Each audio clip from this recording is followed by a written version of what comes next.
Hello and welcome everyone to another My Future Energy Career webinar. My name is Jalen and I will be interviewing today's STEM hero, Sooji Yang. Welcome, Sooji. Hi, it's great to be here. Yeah, great to have you. So Sooji works in energy equity, and without further ado, I will pass it off to her and she can talk a little bit more about her career. Okay, hi everyone. Hi, Jalen. My name is Sooji Yang. I go by she, her pronouns, and I work at the Greenlining Institute, which is a nonprofit racial equity organization based out of Oakland, California, where its mission is to build a world where communities of colors thrive and race is never a barrier to economic opportunities. So at Greenlining Institute, I am the Energy Equity Fellow. Just really quickly, what energy equity means is that everyone, and particularly communities of color, have access to clean and affordable energy, especially because it tends to be that communities of color have the least access to clean energy. Energy equity also means that we live in a world where that isn't dependent on dirty fossil fuels and is instead run by clean, renewable energy that's good for the environment and good for our families. The main topic that I work on as a fellow is building decarbonization, which is like a big word to say that it is basically getting rid of the fossil fuels in our homes and our buildings and instead replacing them with clean electricity that's better for our health and better for our planet. Awesome. Yeah, thank you for sharing. Sounds like some really great work that you're involved with. Next, we'll go on to where you're from. Where I'm from, I was born and raised in Granada Hills, California, which is on unceded Fernandino Tatavian territory. And this is located northwest of Los Angeles. But I'm currently in Oakland. My family immigrated from South Korea. My dad worked at a Korean newspaper company for most of his life, and my mom worked as a small business owner, as an interior designer, and as a Korean language teacher. As I grew up from both my parents, there's a lot of lessons learned, or a lot of lessons learned that they imparted on me. For example, my dad worked as a journalist, and as a journalist, he asked a lot of whys. The practice of asking why is something that I do a lot. I did a lot growing up. Like, why are certain people treated differently than other people? The asking why made me want to search for answers. For my mother, as you can tell, she wore a lot of hats. Like, she was a full-time mother on top of having these full-time jobs. What I learned from her is the ability to be flexible and adapt to different environments. And I find myself doing that a lot in my role, is adapting myself to to the different people that I talk to. I really enjoyed your piece about the importance of asking why. I feel like a lot of times we get caught up in the what, but not really asking why is this happening? Why is this there? So I really enjoyed Yeah. your section on that. Yeah. Next, we will move on to some of your interests. Here are three things I listed that I love to do. One is to dance. As you can see from my baby picture there, I Korean traditional dancing since I was in kindergarten, really, really young. And it's something I love doing. And what is involved in Korean traditional dancing is playing drums. You can see I'm like holding my little drumsticks. It's dancing.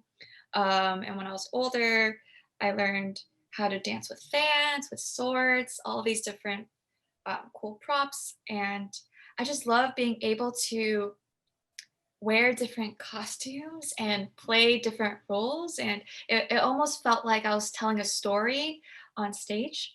And I also love being outdoors. So I actually didn't grow up loving being outdoors.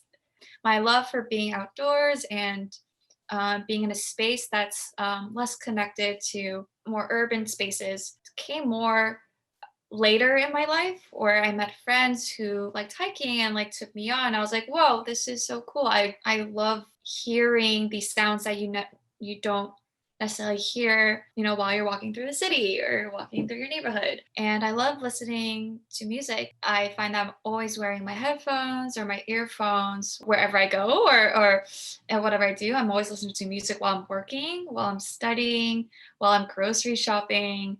And I wrote here that I grew up with a love of colors. being outdoors in these natural spaces, like in the mountains or like at the beach. Like there's so many different colors that you can see. And music too, I think is very colorful. Yeah, I think I was always drawn to colors, and I find these things to be particularly colorful. And I also wrote here that I find energy equity to be colorful as well, in terms of how many different types of people are involved in making energy equitable. All these different people that need to be at the table when we talk about energy equity makes my job really colorful and fun. Awesome. Yeah. Thank you for sharing that. And next, we'll go into your educational pathway. Yeah, so I went to school at UC Berkeley. I graduated in 2018 with a major in society and environment, which is a weird major title, which is basically like looking at human impact on the environment and also looking at environmental impact on human societies. And I minored in geography. Some of my on campus and off campus activities included teaching social justice to other Cal students. It also involved doing community service or around the local area, and also promoting art and art events to the student body through the Berkeley Art Museum. Memorable class of mine was this class called International Rural Development, taught by Professor Claudia Carr. Taught me that even projects that say that they're good for the environment may actually not be good for people. It made me question, like, just because of a project or a program says that, oh, it's good for the environment, it's green, doesn't mean that it's good for people, and that we should always make sure that people are and our communities are at the center of climate solutions and of our environment solutions. That lesson in that class stuck with me throughout my career, and it still remains very close to me now. Great. Yeah. Once again, thank you for sharing. Yeah. Next, we will go on to some things you had to learn to get where you are today. First is I had to learn to make choices. I don't know if you or students listening to this can resonate, but I had difficulty making decisions growing up. I felt like I needed to know everything about everything before making decisions.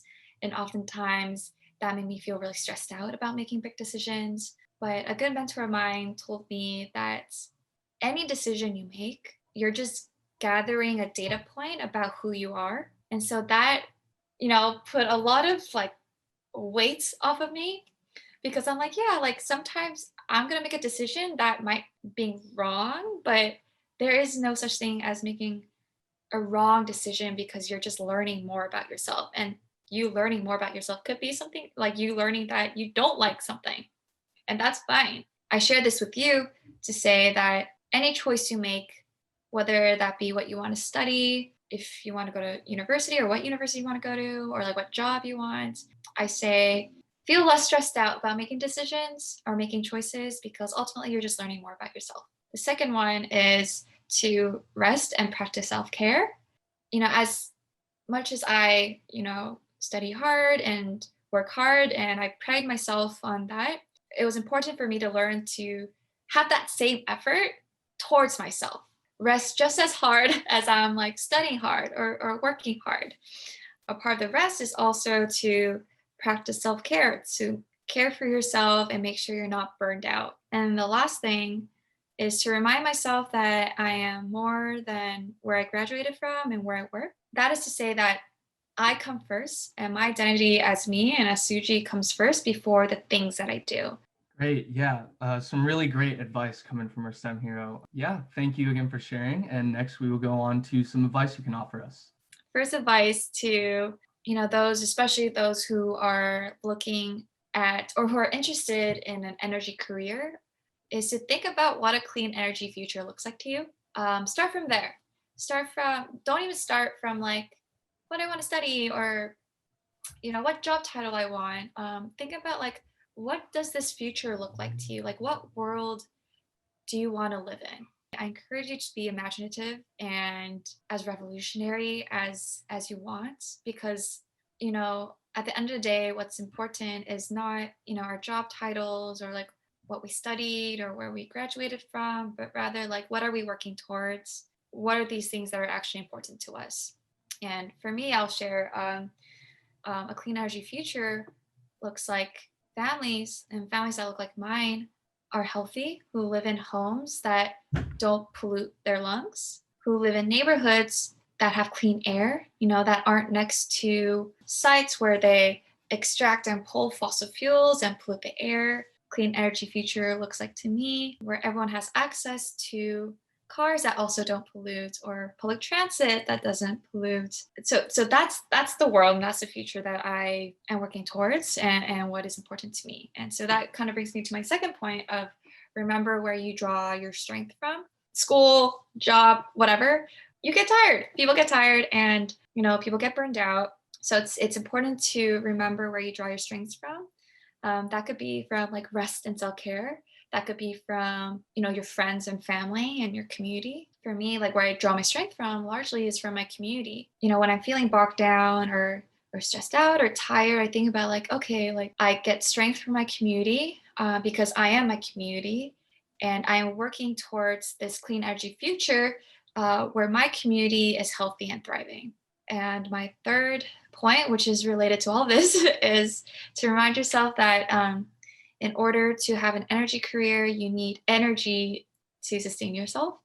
Like you need to fuel yourself. And so this is just like another way to say to prioritize yourself, think about your care and your rest, really prioritize yourself and sustain your energy, because we only have us to do this work, especially for those of us who want a clean energy future for everybody. Great. Yeah, some more awesome advice. And no questions for me on this slide, just a comment that I really love your theme throughout of self-care. I feel like we get so caught up in trying to get good grades, impressing our peers, our teachers, our parents, that we often forget that we come first. And without a healthy mind, we can't be productive or successful. So Thank next, we'll you. move on to a little Q&A.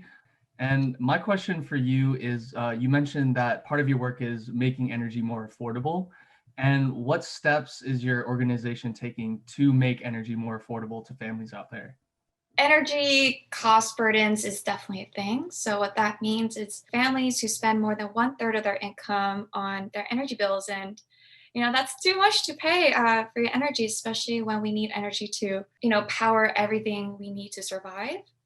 And so some steps that my organization is taking is working on bills, so working on the state level, asking agencies to consider making electricity more affordable, and to make sure that programs like financial programs and rebate programs go to families who need it the most. And so for my last question for the interview, you mentioned that your family wasn't really outdoorsy and you had to find out that you had a love for the outdoors later on in life.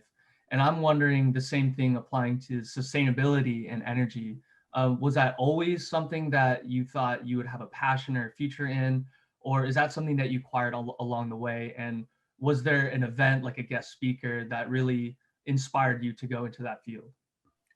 Like I didn't really grow up like camping a lot and whatnot, but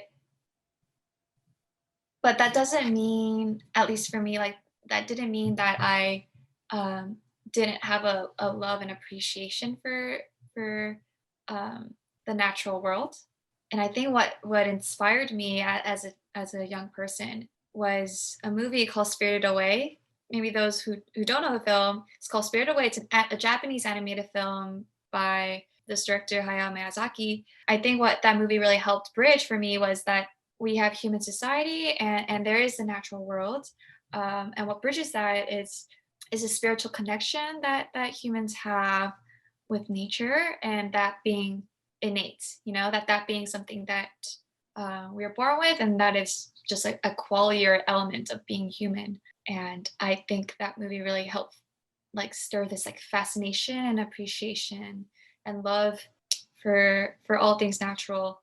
Yeah, that is a great movie. If you haven't watched it, you should go watch it right now. I think you did a Yes. great job explaining the underlying message behind it, which is kind of easy to miss. Anyways, I really enjoy how it was something as little as a movie that sparked your passion that would lead into your career pathway. And that just goes to show that the little things can go a far way. But yeah, that is it for the interview. I just want to take this time to extend a huge thank you to Sooji for coming on this My Future Energy Career webinar and sharing more about your career and educational pathway. I also want to take this time to thank all the viewers out there. If you want to see more STEM Hero webinars, you can look at our Vimeo or YouTube page at the Energy Coalition, or log on to peakstudents.org to view our full webinar library.